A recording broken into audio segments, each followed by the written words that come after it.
नमस्कार, कशा आहात सगळे? तर पुन्हा एकदा आपलं स्वागत आहे पायल रेसिपीज मध्ये। तर आज आपण मस्त असा मसाला पराठा बघणार आहोत। तर त्यासाठी मी इथे 1 कप गव्हाचं पीठ घेतलेलं आहे आणि यामध्ये चवीनुसार मीठ टाकून घेतलेलं आहे। 1 चमचा आपण यामध्ये तूप टाकून घेऊ। आता तूप आणि मीठ आपल्याला छान असं पिठामध्ये मिक्स करून घ्यायचं आहे आणि इथे आपण तुपाच्या ऐवजी तेल सुद्धा वापरू शकतो आपल्या आवडीनुसार। आता मी हे छान असं मिक्स करून घेतलेलं आहे। यामध्ये आपल्याला थोडीशी हळदीची पावडर टाकायची आहे, अर्धा चमचा लाल तिखट, 1 चमचा मी इथे धणे आणि जिरे याची पावडर घेतलेली आहे, 1 छोटा चमचा आपल्याला चाट मसाला टाकून घ्यायचा आहे। चाट मसाल्याने पण छान अशी सुंदर चव येते।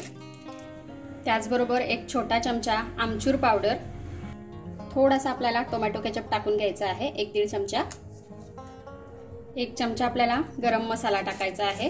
इथे आपण थोडंसं व्हेरिएशन करू शकतो, थोडासा मी एक्स्ट्रा केलेला आहे, टाकलेला आहे मसाला। तर इथे आपण गरम मसाल्याच्या ऐवजी पावभाजीचा मसाला सुद्धा वापरू शकतो, थोडीशी चव वेगळी येते आणि छान येते। तर दोघांपैकी कुठलाही मसाला वापरला तरी चालेल। आणि आजची जी आपली रेसिपी आहे ती अगदी मस्त आहे, झटपट होणारी आहे। तर तुम्ही रेसिपी पूर्ण बघा आणि कशी वाटली ते मला कमेंटमध्ये कळवा। त्याचबरोबर चॅनलला सबस्क्राइब करून ठेवा, मी असंच छान छान रेसिपीज तुमच्यासाठी घेऊन येत राहील। आणि रेसिपी जर का तुम्हाला आजची आवडली तर लाईक करा, त्याचबरोबर शेअर करायला विसरू नका। तर बघा, आता हे मी छान असं मिक्स करून घेतलेलं आहे। आता यात आपल्याला थोडं थोडं पाणी टाकायचं आहे आणि जसं आपण पराठ्यासाठी पीठ लावतो तसं आपल्याला लावून घ्यायचं आहे। आता इथे हे छान असं मळून झालेलं आहे। आता अगदी 5-7 मिनिटांसाठी आपण याला बाजूला ठेवून देऊ। आता इथे 5-7 मिनिटं झालेले आहेत। आता इथे आपला पराठा हा झालेला नाहीये, लाटून टाकायचा आहे असं काहीच नाहीये। पुढे अजून आपल्याला थोडी प्रोसेस करायची आहे, त्याने आपला मसाला पराठा जो आहे तो अगदी मस्त तयार होतो। चला तर मग कंटिन्यू व्हिडिओ बघत राहा। आता आपल्याला थोडासा डो हा तोडून घ्यायचा आहे, छान असा गोल करून घ्यायचा आहे। आता याला आपल्याला पिठामध्ये घोळवून घ्यायचं आहे आणि थोडासा लाटून घ्यायचा आहे पुरीसारखा।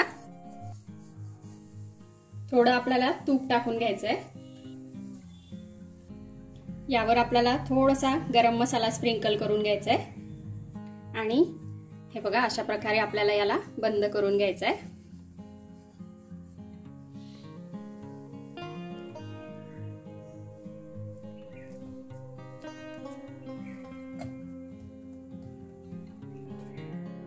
आता मस्तपैकी आपल्याला याला लाटून घ्यायचं आहे। पराठा जो आहे हा आपल्याला खूप पातळ करायचा नाहीये, थोडा जाडसरच ठेवायचा आहे। आणि आजचा जो आपला पराठा आहे तो टेस्टी आहे। त्याचबरोबर मी याआधी सुद्धा भरपूर सारे पराठे हे बनवलेले आहेत वेगवेगळ्या टाईपचे। तर ते तुम्हाला बघायचे असतील तर मी आय बटनवर देईल, तिथे जाऊन तुम्ही बघा, म्हणजे वेगवेगळ्या प्रकारचे पराठे तुम्हीही घरी ट्राय करू शकता। आता इथे पराठा छान असा लाटून झालेला आहे बघा, मी खूप याला पातळ केलेला नाहीये, असाच आपल्याला ठेवायचा आहे। आता मी इथे तवा गरम करून घेतलेला आहे, पराठ्याला आपल्याला छान असं शेकून घ्यायचं आहे। आता आपण याला टर्न करून घेऊया। आता यावर आपल्याला मस्तपैकी तूप टाकून घ्यायचं आहे। साजूक तुपामुळे आपला जो पराठा आहे त्याची टेस्ट अजून वाढते।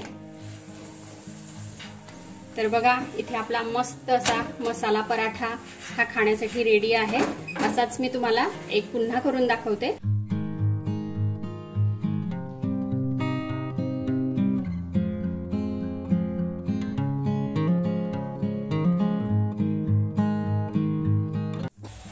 तर बघा, मस्त असे पराठे हे फुगतात, तुम्हीही ट्राय करा। तर इथे आपले मस्त असे मसाला पराठे हे खाण्यासाठी रेडी आहेत, खूप टेस्टी लागतात। एक वेळेस ट्राय करा, तुम्हालाही नक्कीच आवडतील। बघा किती मस्त आणि छान इथे आपले पराठे हे झालेले आहेत। आणि हे जे पराठे आहेत हे आपण कशासोबतही खाऊ शकतो, फक्त आणि फक्त लोणच्या सोबत, कोरड्या चटणी सोबत, किंवा असे जरी खाल्ले तरी खूप सुंदर लागतात। तर तुम्ही नक्की ट्राय करा। आणि आवडली आजची रेसिपी तर चॅनलला सबस्क्राइब करायला विसरू नका, त्याचबरोबर कमेंटमध्ये पण कळवा। आपण भेटूया अशाच एका छानशा रेसिपी सोबत नेक्स्ट व्हिडिओमध्ये। तोपर्यंत आपली काळजी घ्या आणि जाता जाता चॅनलला सबस्क्राइब करा। Take care, bye bye.